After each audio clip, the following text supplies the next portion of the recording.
د بخونکي مهربان خدای تعالی څخه نستر نامې څخه د سلام په پیل درنو کتونکو ستاسو پام راوړم د انډس نیوز نیټورک سره د سیمې مهم خبرونو ته. ویان حبیب الله همدرد. نن د عیسوي کال 2022 د سپتمبر د میاشت 15 نیټه او د اتوار ورځ ده چې د اسلامي کال 1440 د سپرې د میاشت د 28 نیټې سره سمون خوري. د ټولو نه اول د خبرونو سرټکی. د انډس نیوز نیټورک ټیم د سوري لاندې د انجمن ګجران مرکزیه لخوا د نقد روپو پیکیجونه تقسیمول، سیلابي صورتحال کې د ویلیج کونسل چیرمنان نظر انداز کېدل، ستر سماجی شخصیت کرنل عبدالغفار خان کشر روډ ډاکټر قیوم خان ته په موټروي ټرافیکي پیښه رامخې ته کېدل، فضاګټ کې د کالام منګوري لوی سړک پریوتل او د نشئی توکو د مخنیوي په اړه د استاد خادم الله خادم خبرې اترې. دی لو د دې سره د نورو خبرونو تفصیل لرازو د ویلنډ شاندمې نه پس ملتیا مو وکړي. نننی خبري سرویس لپاره موږ سره مرسته کړي شیر محمد خان اداره برای صحت تعلیم و تربیت صحت اسپتال شینباغ کوزدروش خیلا سوات، هیرا گرل سکول اینڈ کالج باغډیری روډ سمبٹ مٹا سوات، خیبر الیکٹرانکس محمد خان بازار دکان نمبر 48 مٹا سوات، ایچ بی گروپ آف کمپنیز ایچ بی کارپیٹس فرنیچرز اینڈ میٹریس منگورا روڈ تتکے سوات.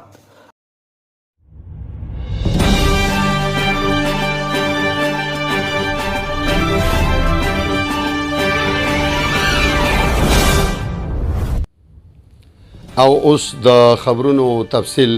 د سوات سیراب ځپلي ولس د مالي مرستې په لړ کې صدر انجمن ګجران مرکزیه پاکستان چودھری اسلم پرویز لخوا د انډس نیوز نیټورک ټیم د سوري لاندې د سرپرست او سینیر صحافي جهانزیب لالا پلاسو د بلکارۍ برطانې لابد مانډل ډاګ او لالکو سیرۍ اغیزمن شو کورنیو ته نقد پیکیجونه ورکړل شوي. د انډس نیوز نیټورک سرپرست او سینیر صحافي جهانزیب لالا د چودھری اسلم پرویز د مننې ترڅنګ د شتمن ولس څخه د سیلاب ځپلو سره د مرستو اپیل هم کړی دی. زه د ټول ناول د انجمن ګجران مرکزیه صدر اسلم پرویز اسلام آباد والا شکریه ادا کوم چې هغه په لکونو روپۍ راولېږلې او په مستحقینو باندې د هغه د ټیم سره یو ذوالفقار علي بټو سینیر نائب صدر، یو دغه خان بادر خان نو د مردان داغي په مرګتیا کې مونږ زما په نشاندهی باندې هغې چې څونه پیسې ورکړې زه د هغې ډېر زیات مشکور یم. د دې نه مخکې هم زموږ د قام نور خلک هم راغلی دی، هغوی هم ډېر څه کړي دي، خو د دې سره سره زه وایم چې د سیلاب چې څونه تباهکاري شوې ده نو دا د چا په ورکړو نه پوره کېږي، خو موږ به د خدای نه سوال کوو چې خدای پاکه د دې خلکو هغه ستونزې اسانې کړي او د دې په مشکلاتو کې اساني پیدا کړي. مزید مخیر حضراتو ته زما د هر طبقې چې دی خواست دی چې هغه په دې دغه کې بډچړ کې حصه والي او خپله حصه د دغې غریبانانو د حق دپاره استعمال کړي، ځکه چې هغه دا نه چې د یو قوم سره تعلق ساتي،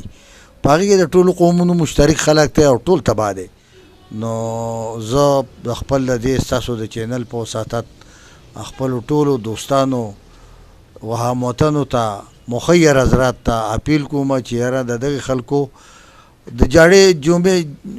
جامې جوړې یا د فوډ آیټم نایت فوډ آیټم دغه کیسې کیږي، خو زه یم چې دې سره د نقدو په شکل کې داسې وي چې هغه غریبانان ځان له پې کوړالي که پې جامې الي یا ځان له په یو ټرک خښته والي یو بورې سیمټ والي، نو د هغې دپاره به ډېره ښه او په تله کې به یې ښه وغورځېږي. هر څوک په لوکل ګورنمنټ ایکټ کې ویلیج کونسل چیرمنان بلها اختیارات لري، ولې په ګراوند دا مهال ویلیج کونسل چیرمنان په مکمله توګه نظرانداز او بې اختیاره په نظر راځي. دا په داسې حال کې ده چې په سوات کې د موجوده سیلاونو نه پس د بېلابېلو ډپارټمنټس لخوا سروې روانې دي، ولې د ویلیج کونسل چیرمن اختیار او کردار دواړه په دې کې د نش برابر دي. د ویلیج کونسل ولس د خپل چیرمن نه د مرستو غوښتنې کوي ولې چیرمین اختیارات نه لري. په دې اړه انډس نیوز نیټورک د ویلیج کونسل کوزي درشخیلې چیرمین اصغر خان سره خبرې اترې کړي. راځئ چې وایو. پارټۍ مشران چې دي هغه زموږ سره ډیر زیات هغه زموږ خیال ساتي، خو په هغو کارونه دومره ګڼ دي چې یاره اخوانان د کم دي نه شروع ده او دا کلام پورې خلک ته ډېر بې انتهایي مسلې دي او هغو ته هغو ځان نشي رسولی. زه د هغو دې مسلې طرف ته ستاسو د چینل په وساطت سره د هغو دغه روانم چې یاره هغو دې مسلې ته خیال شي او دا کم وي سي چیرمین چې دي نو هغو په داسې قسمه سرویس کې انوالو کړي چې هغو ټیک ته دوی بیا خپل ویریفیکیشن وکړي چې یاره په دې کې یا که څوک غلط انفارمیشن ورکړي یا غلط نوم ولیکي ا دې ته لرکړي، خو چې کم صحیح دی او د چا حق دی نو چې دوی داسې یو دغه والي یو سټیپ والي چې دا که چیرمین چې دي خامخا دوی په دې سروې کې انوالي چې ځکه ته مونږ د خلکو د خدمت تمه لري او په دې ټیم کې چې یاره زه د خپل کلي او د خپل خلکو د حق تپوس ونه کړم نو زه بیا چیرمیني سره کوم، بیا خو په کار ده چې زه قلار شم.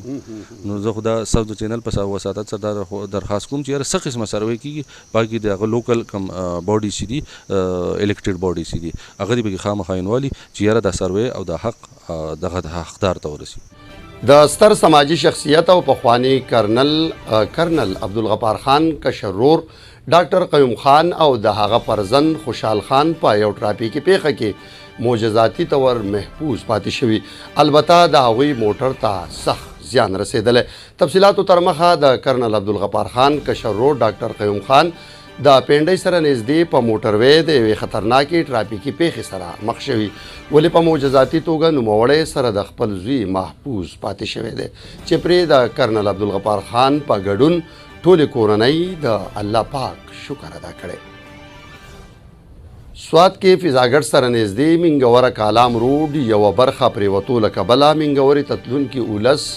ناروغان او طالب علمان د یو شمېر ستونزو سره مخ شوي. بلخوا د سیلاب ځپلو سره مرسته کوونکو ته هم مشکلات رامخې ته شوي. تېره ورځ د یاد سړک له کبله په منګوره کالام روډ بدترین ټریفیک جام رامخې ته شوی و. د یادونې وړ ده چې په تېره اونۍ کې یاد سړک په عریضي توګه بحال کړی شوی و. د وزیر اعلی محمود خان لخوا نوي نسل او په خاصه توګه ځوانان د نشهیي موادو څخه له ژغورنې په بیان د کوزي درشخیلې سماجي شخصیت او پخوانی هیډ ماسټر استاد خادم الله خادم ویلي چې د نشهیي توکو او نشې مخه نیول د ټول ولس اجتماعي او اخلاقي ذمهواري ده. باید ولس دې اړخ ته پاملرنه وکړي. زمونږ معاشره چې ده نو دا به د نشې نه تباه کېږي چې زمونږ ینګ جوانان کسان او نن سبا تاسو ته پته ده چې یو قسم له نشه راوتې ده چې هغې ته آیس وایي او هغه دومره خطرناک شی دی چې دا شی یو دا جوان دا یوه پیره ده وکړي نو دی بیا چرته هم نشي قلارېدی، د بیا هر څه یعنی د زندګي د ختم شوه، د ژوند ختم شو، د هر څه ختم شو. د دې وجې نه موږ له پکار دی چې موږ ځان د داسې کسانو نه ځان وساتو چې کم دا نشه کوي او کم ځای کې چې د دې نشې کاروباري بلکې د داسې ماحول نه موږ ځان لرې ساتو. که موږ به دا نه وو چې دا پلانې دا شی کوي او زه ترې په خیر یم، نه دا شی که موږ د دې کنټرول ونه کړو، موږ د دې روکتام ونه کړو نو دا شی به زموږ کور ته راځي، زموږ بچي به هم په دې کې ملوثېږي. نو چې کله یو بچی په دې کې ملوث شي د ده زندګي ټوله ختم شوه، د ده ژوند ختم شو، د ده چې نه یعنې د ده هر څه ختم شو. دی بیا نه د ښځې دی، نه د کور دی، نه د کاروبار دی، د هېڅ هم نه دی. له دې وجې نه موږ ټولو له پکار دی چې انشاءالله موږ ټول د دې لپاره مرسته وکړو او د دې لپاره موږ دا پوره یعنې زور ولګوو چې یاره په څه طریقه باندې یې که د درخواست په ذریعې د منت په ذریعې خو چې موږ د دې نشو نه د خپل بچي قلار کړو او په دې خپل ماحول باندې خپل نظر وساتو. دا و تر دې دمه خبرونه د نورو خبرونو اپډیټس لپاره کتلی شئ انډس نیوز نیټورک. د الله په امان.